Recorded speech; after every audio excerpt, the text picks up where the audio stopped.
about that scrimmage, just what you guys were able to accomplish?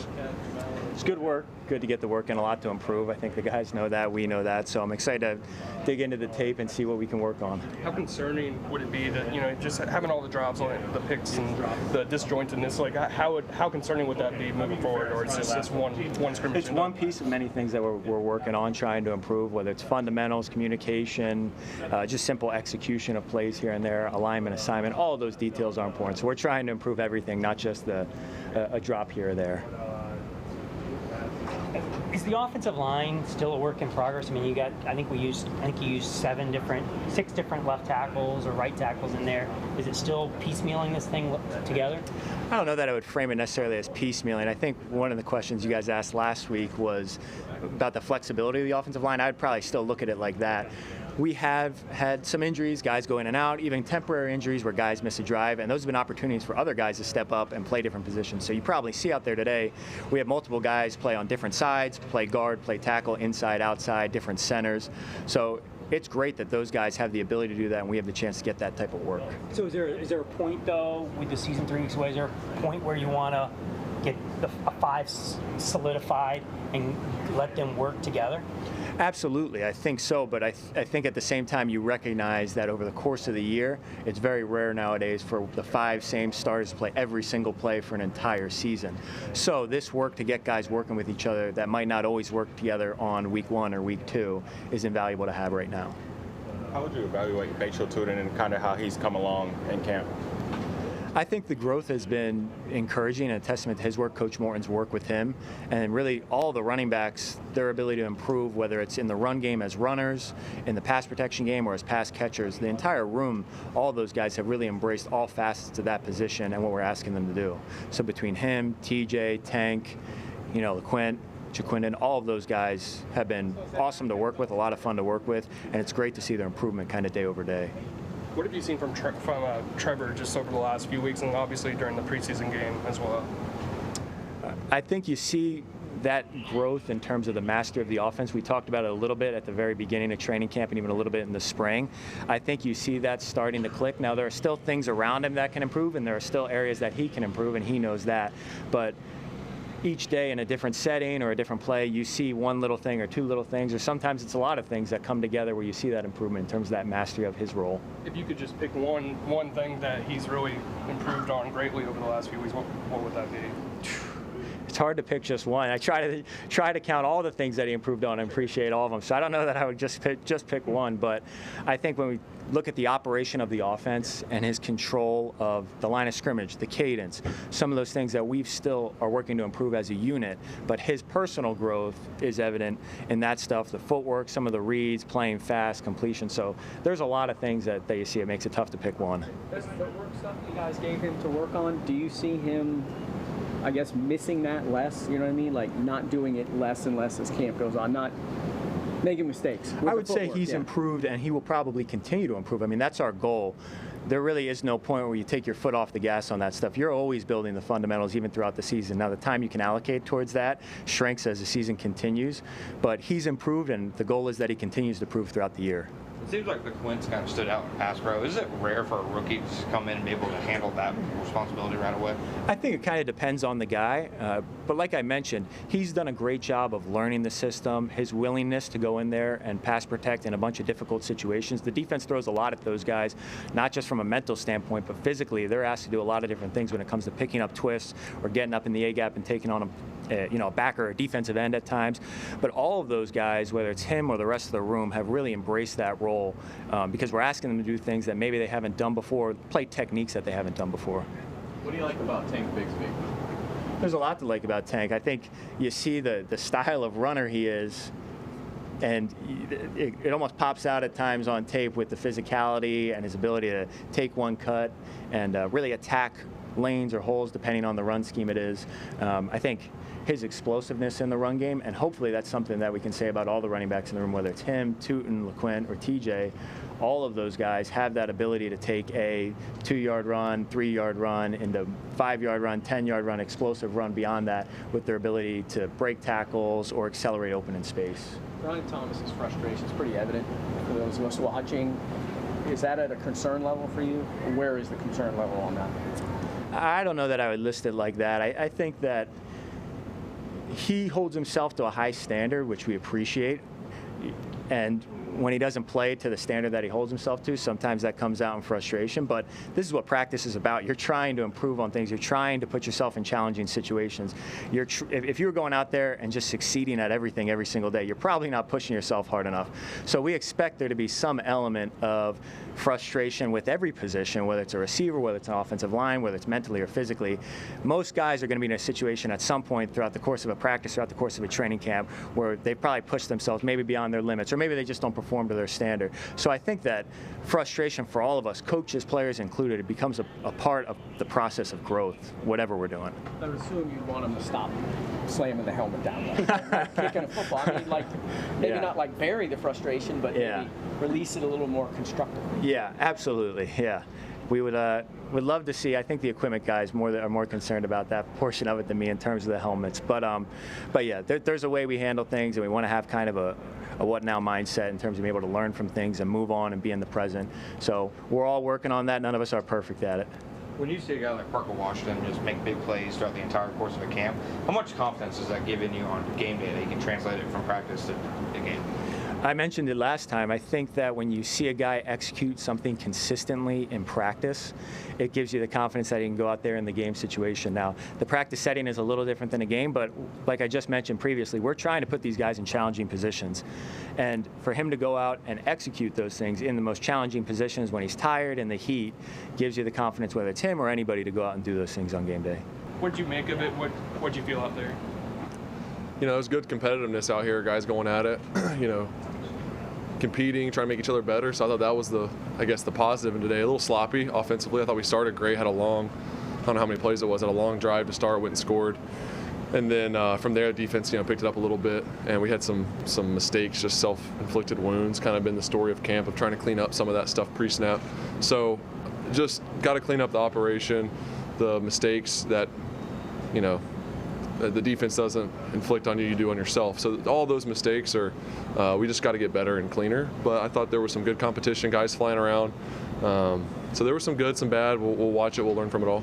You sort of talked about it, but just are these mistakes that can just be cleaned up? These are correctable mistakes, obviously. For sure. I mean, it's pre-snap stuff. It's there's always a little bit of that in camp, but the amount we've had has been a little too sloppy for the offense that we want to be. If we want to be a great offense, you have to be really smart, not make those mistakes that hurt yourself. Obviously, execute, and I think the execution has been actually decent once the ball snapped, but the other stuff before the snap, you don't ever get a chance if you don't do that right. So there's been some stuff that we just have to lock in on the details. For me as a quarterback, got to operate a little cleaner. Let's get up to the line faster so guys can communicate and think and have time to, process and, remind each other of the cadence, all those things. It's all of us in it. We just have to be sharper. I saw Liam was kind of talking to you and Parker just now. I've seen it a few times actually after practice where he'll kind of debrief. Just what is it like having a coach that doesn't mind showing you, hey, this is exactly how I want it? It's great. His communication, he's very, I'd say, thorough too, just with the details of every play, of what he's thinking, the way he communicates with me on the sideline from play to play, between series and practice. I mean, he does a great job of talking to me and seeing what I'm seeing, and I think we're really starting to get on the same page as far as I'm thinking how he's thinking in certain concepts and playing faster, and that's going to be something that just continues to grow as we play more together, and obviously as we get in the season and start playing these real games. But it's been awesome having him as our coach, and just the teaching he's been able to do for our group, not just the quarterbacks but the whole offense. The offensive line, the running backs, the wideouts. He's done a great job of just teaching us all a lot. Trevor, where's the concern level with the drops? 7 of them, I think, today. Had some last week in the scrimmage as well. Yeah, I'd have to watch it. Some of those, I was in for some of them, but then on the sideline looking at the iPad with some of the guys during between series when the other groups were in. So I'd have to see them. It's just, some of it's focus. Obviously, guys just looking at the ball and focusing, not trying to get upfield too fast. Some good contested catches by our defense too, breaking up some passes. But we got to treat all of them like they're ours. And then sometimes the throws aren't always perfect. You know, they got to be in the right spot at the right time and give guys a chance to catch, tuck, and get upfield. And if you're late against a good defense like ours, and give them time to close and make a play on the ball, it makes it tougher. So there's a lot of factors that could be involved in that. It's not all on just guys catching the ball, but that is part of it. Is just, you know, focus in, looking it in, not trying to get upfield too quickly, and making sure we secure it. But yeah, you know, we got to do our job as quarterbacks too and give them the ball accurate and on time. Because there were mistakes today with the drops and penalties, does that change the outlook for Sunday? I mean, if this was a perfect practice, you guys probably wouldn't go. Do you expect to play? Yeah, I expect to play. I mean, that's the kind of the mindset in the preseason, is expecting to play, and it's always kind of a very variable or whatever, very number of snaps. You don't really know exactly what it's going to be, but expecting to play. I'm not sure if the result of today's practice would or wouldn't have changed it. I don't know as far as what coach is thinking, but I'm prepared to play, and from what he's communicated to us, we're prepared to go and play a little bit. So it's just another opportunity for us to get better. You know, I think you got to take it for what it is and learn from it and watch the tape. And you know, you can't be doom and gloom come game time because we had a rough practice. You got to be able to bounce back. But we do have to clean this stuff up. Some of the stuff's shown up all camp, so we got to be deliberate in how we and what we do to change it. You got to do something different in order to get different results. I think you talked to us earlier in camp, and you said those footwork changes and stuff that you made and worked on. You wanted to see, like, would you revert back to some of the old stuff when you're in a game or a scrimmage or something like that? So did you less than you thought you would, or how have you managed that? A little bit. I felt like in the game, a little bit reverted to some of this old stuff I used to do. Not a ton though. I thought it's about what I would expect. You know, some snaps where it wasn't perfect, like it's practice, and where you're not going to get hit and you're not in the tight pocket. You know, all those things.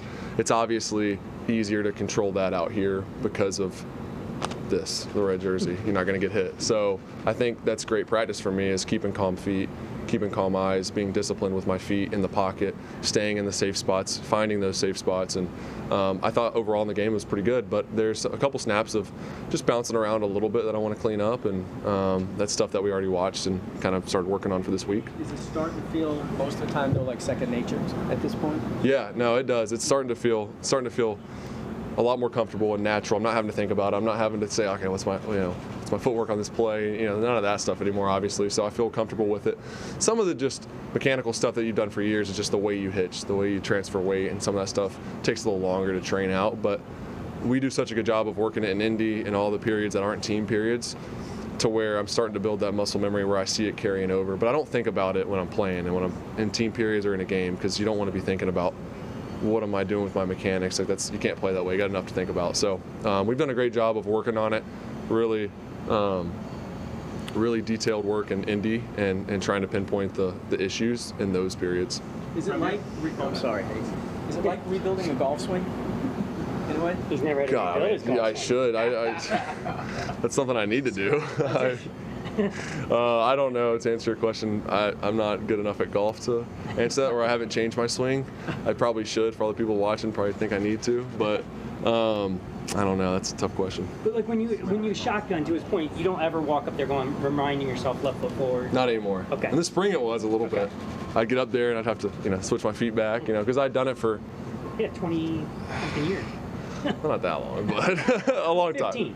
I don't remember what I did when I was 7 or 8 or whatever it was. From your perspective, when does the starting offensive line sort of need to be set so that you can start building a rhythm with that group?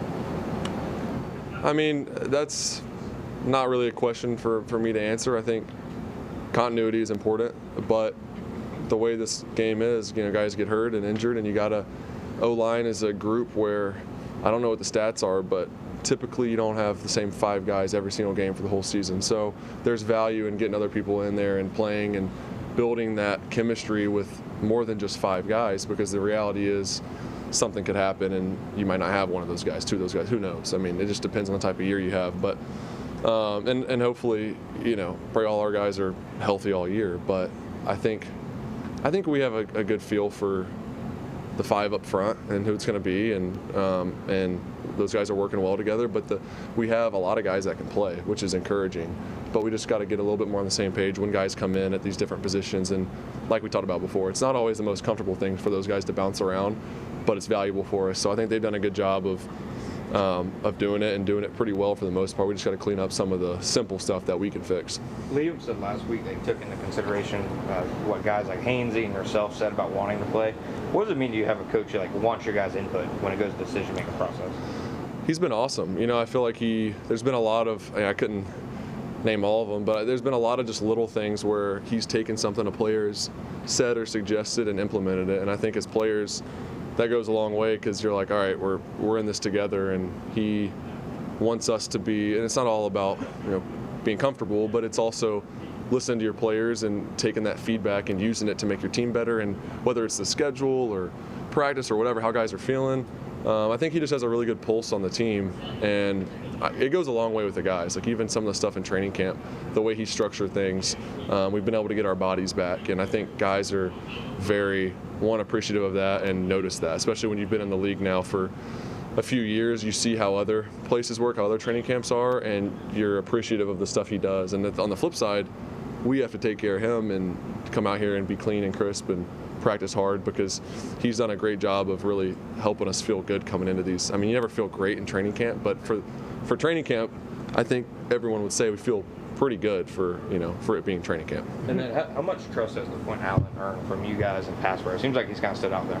He's done a great job ever since he came in. It's been something I've noticed is his pass protection. He's picked it up really quickly, but the biggest thing is, yeah, he knows what to do, but the way he does it, he's really physical, violent, meeting linebackers in the line of scrimmage, and that's huge. You get these games inside with these linebackers trying to pick off our centers and guards, and the sooner you can meet them, the more physical you are. It knocks them off their game they're trying to run, and you can pass it off. And that's a killer for a group up front. Is if you get picked on a game, it could be a 4-man, 5-man rush, and you should be blocked. And if we get picked, then it's an unblocked hitter on you. So he's been a really key blocker for us in pass protection. He likes to scrap. Yeah, that was good stuff. I love how we obviously don't want to make a habit of that, but the competitiveness, and then right after, both of them were great, and like nothing happened. So that's what you want to see. I mean, it gets competitive out here, and it should be. Don't want to cross that line too often, but we're all teammates at the end of the day. Thanks, Trevor.